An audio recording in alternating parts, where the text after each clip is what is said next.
नमस्कार, मैं हूं मृत्युंजय कुमार झा और अगले आधे घंटे तक आपके सवालों का सबसे बड़ा मंच तैयार है। अगर आपने कमोडिटी में ट्रेड किया है या फिर नया ट्रेड करना चाहते हैं, जानना चाहते हैं कि आपके लिए कहां पर कमाई के मौके हैं, तो आप सवाल पूछिए। नंबर आप नोट कर लें 02223001634।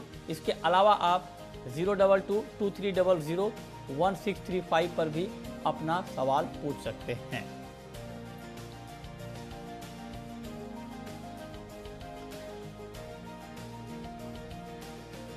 और आज की चर्चा में हमारे साथ 4 खास मेहमान जुड़े हैं। हमारे साथ है बीरेन वकील, पैराडाइम कमोडिटी के, प्रथमेश माल्या हैं एंजल ब्रोकिंग के, सुरेंद्र मेहता हैं सेक्रेटरी हैं IBJA के, और पुखराज चोपड़ा हैं एग्रीकल्चर मार्केट के एक्सपर्ट।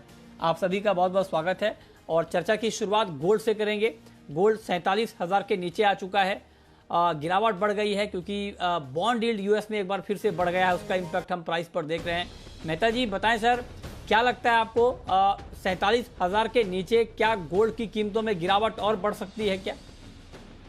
मृत्युंजय जी, यदि आप एक चीज नोट करें, 30 मार्च को सोना अपने न्यूनतम स्तर $1676 पर गया था, जो हमने पिछले साल इसको $2089 तक देखा था। वहां से अब सोना बढ़ते बढ़ते $1794 तक गया और अब कंसोलिडेट होके $1767 के आसपास घूम रहा है। यानी हमने इंडियन प्राइस में नीचे में लगभग 44,000 रुपए भी देखे हैं और ऊपर में अराउंड 48,400 रुपीज तक हमने सोने की प्राइस देखी है। तो यहाँ पर एक बहुत बड़ा कंसोलिडेशन हो रहा है और मेरे हिसाब से यहाँ से अब तेजी का रुख बनेगा। यहाँ से मुझे नहीं लगता कि बहुत ज्यादा इसमें कोई गिरावट आने की संभावना है। ज्यादा से ज्यादा नीचे में $1749 यानी इंडियन रुपीज में $46,500 ये स्टॉप लॉस लगाकर आगे काम किया जा सकता है। मुझे यहाँ से लगभग $70 से $80 की तेजी अगले 20 दिनों के अंदर अंदर नजर आती। अच्छा, इतनी बड़ी तेजी आपको नजर आ रही है, तो इसके पीछे वजह क्या है? देखिए, मैंने जैसे पहले भी बताया कि एक कंसोलिडेशन फेज हो रहा है और यदि आप मार्केट्स में देखें, जब ये $1673 हो गया था तो बहुत सेलिंग थी। और यदि आप पिछले 1 महीने से देखें तो सेलिंग है, लेकिन सेलिंग कोई ज्यादा नहीं है।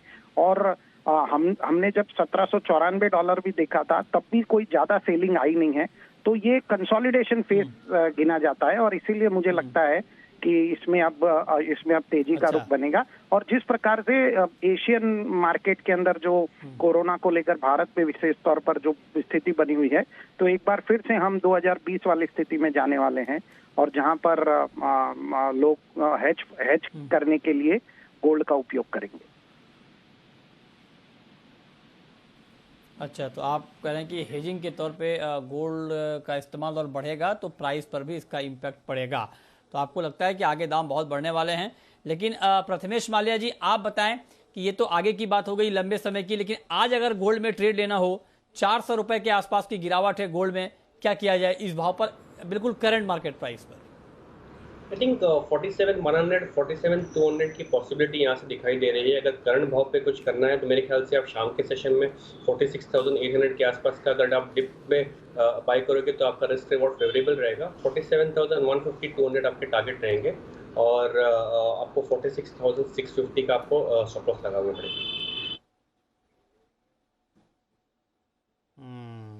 ठीक है, तो ये राय आपकी गोल्ड पर है। बीरेन जी, आपको फंडामेंटली गोल्ड का मार्केट कैसा दिख रहा है? फंडामेंटली पॉजिटिव है, बुलिश है, क्योंकि लास्ट ईयर या तो 2-3 महीने पहले एशिया में डिस्काउंट चल रहा था, चाइना में और इंडिया में भी डिस्काउंट में था मार्केट। अब चाइना में प्रीमियम में आ गया है और चाइना और इंडिया दोनों की जो गोल्ड इंपोर्ट फर्स्ट क्वार्टर में रही है वो शायद लास्ट ईयर पूरे साल की जो थी उसका 40-50% फर्स्ट क्वार्टर में आई है। तो ये फुल ईयर की डिमांड मेरे हिसाब से 5-7 साल में हाईएस्ट रहेगी। ये प्रीमियम देख के ऐसा लग रहा है। इसी तरह ऑस्ट्रेलिया का जो गोल्ड सेल्स है पर्थ मिंट का, वो भी 10 साल का हाई रहा है। तो ऐसा लग रहा है कि मार्केट बॉटम आउट तो हो चुका है और चार्ट के हिसाब से 1790 के ऊपर का जो 3 दिन का क्लोज आएगा तो 1850 तक जाएगा। फिलहाल सपोर्ट के तौर पे 1748 1732 को मानना चाहिए। ठीक है, ओके। अब बात करते हैं चांदी की, और चांदी में इस वक्त करीब 1300 रुपये की गिरावट है, 67,668 ये चांदी का करंट मार्केट प्राइस है। मेहता जी, चांदी को लेकर आपका नया आउटलुक क्या है, क्योंकि गोल्ड के साथ साथ चांदी के दाम भी घट गए हैं और तेज गिरावट आई है चांदी की कीमतों में भी, तो चांदी की कहानी आपको आगे कैसी लग रही है? मृत्युंजय जी, जिस तरह गोल्ड का मार्केट मूव करेगा उसी के पैरेलल चांदी का भी मार्केट मूव करेगा। यदि चांदी को हम देखें तो नीचे में 66,700 से 66,800 एक बॉटम बन सकता है।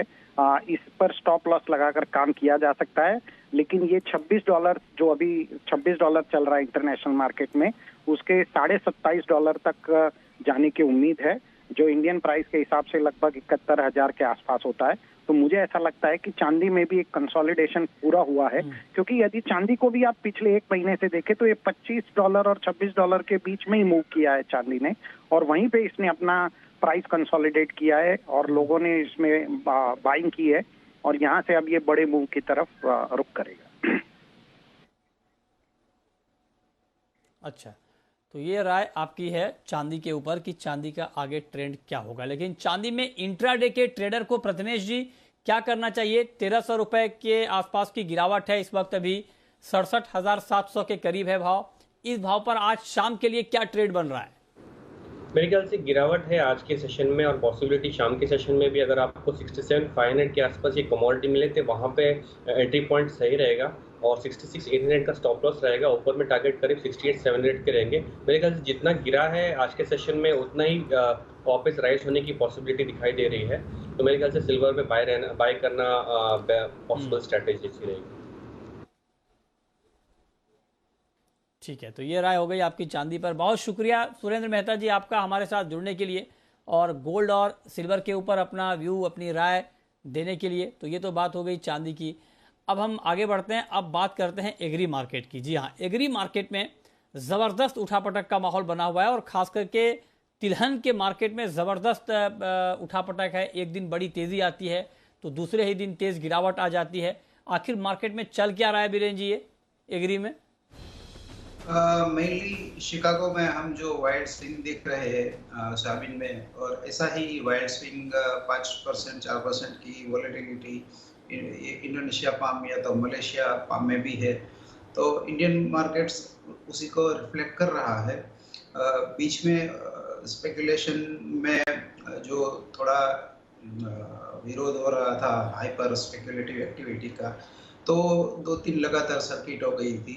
थोड़ा फ्रोथी मार्केट था, जैसे लास्ट टाइम हमने डिस्कस की थी कि भाई मीनिंगफुल करेक्शन वाली बात है, थोड़ा बबल टाइप की बात है। अब मेरे हिसाब से वो कंडीशन दूर हो गई है। मार्केट कहीं अब संभलना चाहिए,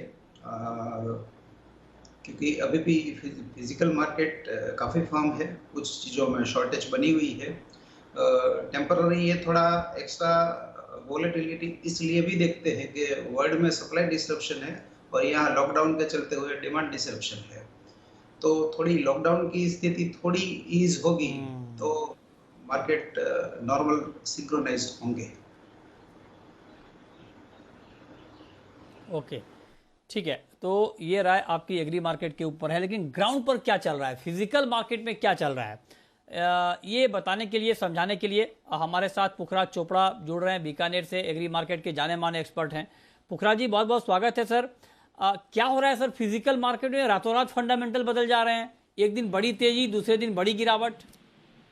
ये मृत्युंजय जी, ये एक दिन बड़ी मंदी गिरावट और एक दिन बड़ी तेजी, ये फिजिकल मार्केट का नहीं है, ये टोटल वायदा बाजार का है, फॉरवर्ड मार्केट का है। कोई वजह नहीं है तो घट जाए और उसके बाद में फिर 200 रुपए बढ़ जाए, सोयाबीन घट जाए और उसके बाद फिर 250 रुपए बढ़ जाए, तेल लौ में 70 रुपए चला गया और वापस 90 रुपए हो जाए, जो कल 1430 रुपए था। इसके पीछे फंडामेंटल कोई भी कारण नहीं है, चाहे चना हो, चाहे ग्वार हो, चाहे सोयाबीन हो, चाहे सोया तेल हो, चाहे सरसों हो। ये पूरा का पूरा फ्यूचर के पीछे चल रहा है। फ्यूचर में जो तेजी मंदी आ रही है, ऐसे कोई कारण नहीं था कि बाजार इतने घट जाए। हाँ, 2 दिन से बात तो ये चल रही है कि कोरोना का बढ़ाव हुआ है, वहीं पे प्रॉफिट टेकिंग भी आई है, पर प्रॉफिट टेकिंग के साथ में जिस तरह से बाजार व्यवहार कर रहा है कि नीचे 400 रुपए घट गया, फिर 200-250 रुपए बढ़ गया, इसकी तो समीक्षा ही नहीं की जा सकती। फिजिकल में ऐसा व्यवहार नहीं होता है, स्पॉट मार्केट में कभी ऐसा व्यवहार नहीं होता है। स्पॉट में जो चीज जिन भावों पे बिक्री होती है लगभग उन्हीं भावों पे बिक रही है। पर ये पूरा का पूरा वायदा बाजार का असर है। एक लाइन में मृत्युंजय जी, यदि इसको किसी फिजिकल वाले ट्रेडर को आप पूछे कि ये तेजी मंदी क्यों आ गई, तो उसका जवाब होगा ये पगला गई बा। मतलब इसका कोई और छोर नहीं है कि किस वजह से मंदी आई, किस वजह से तेजी आई। जी मृत्युंजय जी। हाँ, ये बात तो आप ठीक कह रहे हैं, लेकिन सर आप बताएं पुखराज जी कि आगे का आउटलुक आखिर है क्या एग्री का? अगर कोई जानना चाहे कि फंडामेंटली मार्केट कैसा है आगे का, तो क्या कहेंगे आप? देखिए, फंडामेंटल तो मजबूत है। ग्वार और गम में भी ऐसा है कि जो पुराना स्टॉक था वो काफी सारा बाहर निकल गया, तो वो इसलिए मजबूत लगता है। चने की जहां तक बात है, चना देखिए राजस्थान की मंडियों में अभी 53, 53.5 और 54 तक लूज बिक रहा है किसानों का, जो 55 और 56 के आसपास टोटल पैड होके पड़ता है, तो उसमें भी फंडामेंटल मजबूत है। यही हाल मस्टर्ड का है। मस्टर्ड की पूरी डिमांड बनी हुई है और मस्टर्ड जैसे ही मंडियों में आकर गिरती है प्लेटफार्म पर, तुरंत की तुरंत उठती है और सारी की सारी मिलिंग हो रही है। तो इसका फंडामेंटल तो कहीं भी कमजोर नहीं है। बात डिमांड सप्लाई की जहां तक है, हाँ कहीं कहीं ये बाधा आ सकती है कि कहीं सप्लाई ज्यादा बढ़ गई हो, कहीं डिमांड बढ़ गई हो और वहां सप्लाई नहीं पहुंच रही हो, तो ये कोरोना की वजह से जो लॉकडाउन हो रहा है, जो डिस्टर्ब हो रहा है, वो थोड़ा बहुत हो सकता है। पर फंडामेंटल मार्केट के अंदर, इसके अंदर मजबूती है, नरमी नहीं है इसके अंदर। जी जी जी जी, तो ये बड़ी बात। लेकिन इस वक्त की एक बड़ी खबर और आ रही है। बड़ी खबर ये है कि सीरम इंस्टीट्यूट ने कोविशील्ड, जो कोरोना की वैक्सीन है कोविशील्ड की कीमत में 25% की कटौती कर दी है। जी हाँ, इस वक्त की सबसे बड़ी खबर आप देख पा रहे हैं वैक्सीन की कीमत को लेकर, और कोविशील्ड वैक्सीन की कीमत 25% सीरम ने घटा दी है। और अब जो कोविशील्ड की कीमत है वो 300 रुपये प्रति डोज यहाँ पर तय की गई है। और वैक्सीन की कीमतों को लेकर लगातार सवाल खड़े हो रहे थे, तो राज्यों के लिए जो वैक्सीन की कीमत है 25% घटाकर अब 300 रुपये प्रति डोज सीरम ने कर दिया है। और जब ये वैक्सीन की अलग अलग कीमत तय हुई थी सीरम की तरफ से, कोविशील्ड की या फिर कोवैक्सीन की, इसको लेकर अलग अलग सवाल खड़े हो रहे थे कि आखिर अलग अलग दाम वैक्सीन के क्यों हैं और वैक्सीन के दाम इतने ज़्यादा क्यों हैं। तो अब बारी कोवैक्सीन की है, भारत बायोटेक की है, कि देखते हैं कि वहाँ से किस तरह की खबर आती है वैक्सीन की कीमत को लेकर। लेकिन ताज़ा खबर यही है कि सीरम इंस्टीट्यूट ने कोविशील्ड वैक्सीन की कीमत 25%, जी हाँ आपके लिए बहुत ज़रूरी खबर है, राज्यों को अब जो सीरम की तरफ से वैक्सीन दी जाएगी वो 300 रुपये प्रति डोज की कीमत पे दी जाएगी, जो कि पहले के मुकाबले 25% कम रेट है।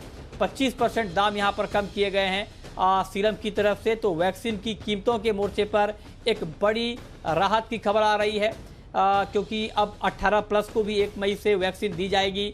उसको लेकर के आज से ही रजिस्ट्रेशन शुरू हो गया है। हालांकि बहुत सारे राज्य अभी तैयार नहीं हैं, अलग अलग कन्फ्यूज़न है प्राइस को लेकर, सप्लाई को लेकर।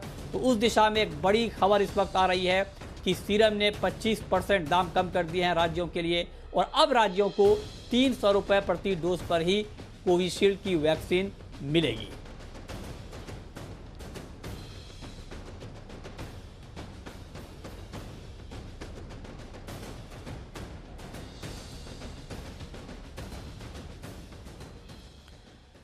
चलिए, इस खबर पर हमारी नज़र लगातार बनी हुई है। आगे और अगर कीमतों को लेकर कोई अपडेट आएंगे तो वो हम आप तक पहुंचाते रहेंगे। लेकिन अब लौटते हैं कमोडिटी मार्केट पर, और पहला सवाल आ रहा है कोलकाता से। पूछिए।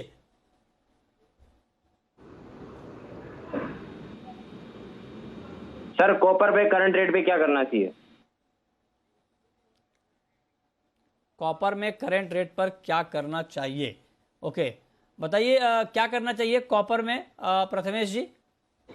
मेरे ख्याल से बाय करना अच्छी स्ट्रैटेजी रहेगी। 760 के आसपास एक कमोडिटी थम सी जाएगी, तो आपका स्टॉप लॉस रहेगा 747 का। तो मेरे ख्याल से 752 के भाव पे बाय करना चाहिए। अच्छा, अगला सवाल है अनुराग का, एमपी से हैं हमारे साथ, मध्य प्रदेश से। पूछिए अनुराग। नमस्कार सर। सर मेरा सवाल वकील साहब से है। सर मेरा सोयाबीन है जून का भाव 7400 रुपये में और 5750 रुपये में चना जून का 2 लाख। सर इसमें अच्छा बताइए बीरेन जी। दोनों में पोजीशन बाई साइड की बनानी चाहिए। सोयाबीन जैसे रोल ओवर करेंगे तो 250 से 300 रुपया ब्याज मिलेगा उनको, तो उनकी बाइंग कॉस्ट सीधी 300 रुपये नीचे आ जाएगी। चना में हल्का फुल्का बदला देना पड़ेगा 25-30 रुपये का, उसमें भी फिलहाल बने रहना चाहिए। ओके, अगला सवाल है राधा गुप्ता का, एमपी से है हमारे साथ, मध्य प्रदेश से। पूछिए राधा जी। सर मुझे क्वेश्चन पूछना था सिल्वर पे कि सर अभी इसका भाव 67,600 चल रहा है, इससे नीचे जाएगा क्या? मुझे सिल्वर खरीदना था, तो कब तक, यदि जाएगा भी तो कब तक जाएगा, कितने में खरीद लें सर? ठीक बात है। बताइए बीरेन जी, चांदी में बाइंग करनी है इनको और जानना चाहती हैं कि इससे नीचे भाव जाएगा क्या, क्या सुझाव है आपका? मेटल मार्केट में अभी काफी तेजी आई थी मृत्युंजय जी, लेकिन चांदी बढ़ नहीं पाई ज्यादा, और जैसे मेटल आज थोड़ी करेक्ट हुई तो चांदी ज्यादा डाउन साइड आ गई है। तो मैं अंडर परफॉर्मर मानता हूँ उसको, मुझे बाई साइड में उसका कंफर्ट नहीं है। ऑन द कॉन्ट्ररी मैं 69,000 के आसपास में सेल साइड प्रेफर करूंगा, इसमें शॉर्ट साइड जाना, और कहीं 66,500 67,000 के आसपास मैं प्रेफर करता हूं। बट इन्वेस्टमेंट के हिसाब से मुझे गोल्ड बेटर लगता है, चांदी में कंफर्ट बाई साइड का कम है मेरा। ओके, अगला सवाल है निखिल पटेल का, मुंबई से है हमारे साथ। पूछिए पटेल साहब। मेरे कॉन्ट्रैक्ट का 1240 में निकल सेल किया हुआ है, तो अभी क्या करना चाहिए? बीरेन वकील जी से सवाल है। 1240 में आप कह रहे हैं कि मे कॉन्ट्रैक्ट का निकल आपने सेल किया है। बताइए प्रथमेश जी, क्या करना चाहिए इनको? मेटल से अगर निकल में जो है अंडर परफॉर्मर है बाकी मेटल से, तो निकल में मेरे ख्याल से तेजी जारी रहेगी। 1310 नेक्स्ट पॉसिबल टारगेट और 1315, तो मेरे ख्याल से बाई साइड का ज़्यादा प्रेफरेंस रहूँगा इन कंपैरिजन टू सेल साइड। इनका काफ़ी आउट ऑफ द मनी है, मेरे ख्याल से इनको निकल जाना चाहिए। आपका क्या व्यू है बीरेन जी निकल पे? निकल प्रथमेश भाई ने बोला ऐसे अंडर परफॉर्मर तो है, लेकिन जो बीच में जो एक स्कैम आया था सिंगापुर में, उसके हिसाब से ये काफी दब गया था। अब उसकी इफेक्ट मिनिमल हो रही है। गोइंग फॉरवर्ड 1330 तक देखता हूँ। यहाँ मेरा बाइंग का जो एंट्री है वो 1270-75 के आसपास आएगा, जिसका स्टॉप लॉस 1239 रहेगा। टारगेट 1315-20 का रहेगा, और इसकी टाइम फ्रेम 2-3 वीक की रहेगी।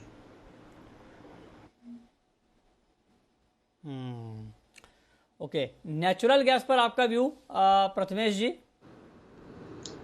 ये कमोडिटी काफ़ी वोलेटाइल है, 220 के आसपास ट्रेड हो रही है, रेजिस्टेंस जोन पर है, तो मैं ये कमोडिटी अवॉइड करूंगा फर्स्ट। लेकिन जिसका रिस्क एपेटाइट अच्छा है, मेरे ख्याल से मोमेंटम के हिसाब से मैं खेलूंगा। 230 नेक्स्ट पॉसिबल टारगेट दिखता है, बट जो नेक्स्ट एडवाइस ये है कि इस ट्रेड को कैरी फॉरवर्ड ना करें। आपका स्टॉप लॉस रहेगा 217 का। ओके, अगला सवाल है इंद्रजीत पटेल का, अहमदाबाद से है हमारे साथ। पूछिए पटेल साहब। हाँ सर, मेरा बीरेन जी से सवाल है कि मैंने अभी 70,000 में सिल्वर बेचा है और मेरे को सिल्वर की जगह गोल्ड लेना है, तो अभी ये समय उचित रहेगा सिल्वर को गोल्ड में ट्रांसफर करने का, और मैं 6 महीना 12 महीना रुक सकता हूँ? बहुत अच्छा सवाल आपने पूछा है। बताइए बीरेन जी, ये ठीक है क्या स्ट्रेटेजी, चांदी से निकलकर गोल्ड में बाई कर लें और 6 महीने साल भर तक ये रुक भी सकते हैं, होल्ड कर सकते हैं? इसमें पार्टली ऐसा होना चाहिए कि सिल्वर के सामने थोड़ा गोल्ड लो, और सिल्वर का कंपोनेंट अगर थोड़ा ज्यादा रहे 65 to 70%, तो सिल्वर आपको ब्याज काफी अच्छा दे रही है। रोल ओवर का जो कॉस्ट है ना, वो 1.25% यानी 14-15% का सालाना ब्याज दे रही है। तो ये स्ट्रेटेजी में गोल्ड बाई और सिल्वर सेल को नेचुरल हेज रेशियो के हिसाब से बना के वैल्यू टू वैल्यू यानी रूपी टू रूपी करके काम किया जा सकता है। अच्छा, कैलाश चंद्र मोदी हैं सदलपुर से। पूछिए कैलाश जी। नमस्कार सर। सर ये सिल्वर 2-3 साल से सुनने में आ रहा है 1 लाख रुपए नमस्कार, जाएगा, पूछिए। क्या ये नेक्स्ट ईयर तक 1 लाख क्रॉस करेगा क्या? बताइए प्रथमेश जी, बहुत लंबे समय से लोग इंतजार कर रहे हैं 1 लाख का, कब तक जाएगा? 1 लाख तो ऐसे कुछ नज़र नहीं है, बट ये 74,000 तक की पॉसिबिलिटी दिखाई दे रही है। मेरे ख्याल से नेक्स्ट पॉसिबल आपको 3 से 4 मंथ्स पे पर्सपेक्टिव भी रखते हैं, तभी भी आपको 74 दिख सकता है। 1 lakh is too far to be believe.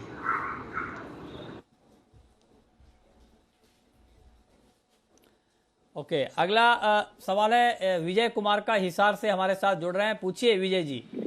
जी, ग्वार 5,000 का 70 दूध छू सकता है?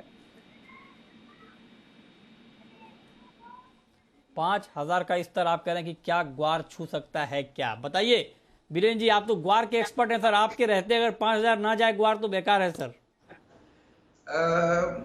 बेसिकली इसके लिए अगर कोई एडवर्स न्यूज मिले, कभी मानसून नहीं होगा या ऐसा, तो ये जरूर 5,000 जा सकता है। बट 5,000 के लिए हम ऐसा इच्छा तो नहीं रख सकते ना। मानसून की सुखाकारी और अच्छा मानसून की इच्छा ही रख सकते हैं। तो मैं समझता हूँ कि इसमें लंबी तेजी की उम्मीद नहीं है मुझे। अच्छा, लेकिन आपके सम्मान में तो सर 5,000 का भाव हो जाना चाहिए। मतलब इतने लंबे समय से आप ट्रैक कर रहे हैं, लोग सवाल भी पूछ रहे हैं आपसे बार बार। मैं ऐसा मानता हूं कि इसमें उल्टी गाड़ी में बैठ के शायद ज्यादा पैसा बन सकता है, क्योंकि हर महीने 60-70 रुपया ब्याज मिल जाएगा। अगर 6 महीने ऐसे रहेंगे तो 600 तो ऐसे मिल जाएगा। हाँ, ठीक बात है, पैसे बनने चाहिए चाहे जिस भी तरीके से बने, सही बात है। अब वक्त है रैपिड फायर राउंड का।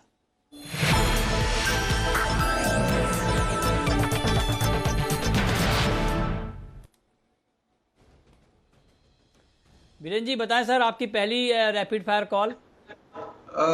यहाँ कॉटन मई में बाई प्रेफर करूंगा 21,800 पे। 22,500 का टारगेट रहेगा और 21,400 का स्टॉप लॉस रहेगा। आपकी कॉल प्रथमेश जी। क्रूड में बाय करने की सलाह रहेगी। 4690 एंट्री पॉइंट रहेगा, 4630 स्टॉप रहेगा। ऊपर में टारगेट 4780 के रहेंगे। आपकी आखिरी कॉल। सीपीओ मई कॉन्ट्रैक्ट में 1155 पे बाय करूंगा, 1190 टारगेट रहेगा, 1130 का स्टॉप लॉस रहेगा। चलिए, बहुत शुक्रिया बीरेन जी आपका और प्रथमेश जी आपका हमारे साथ जुड़ने के लिए, बताने के लिए कहां पर कमाई के मौके बनेंगे।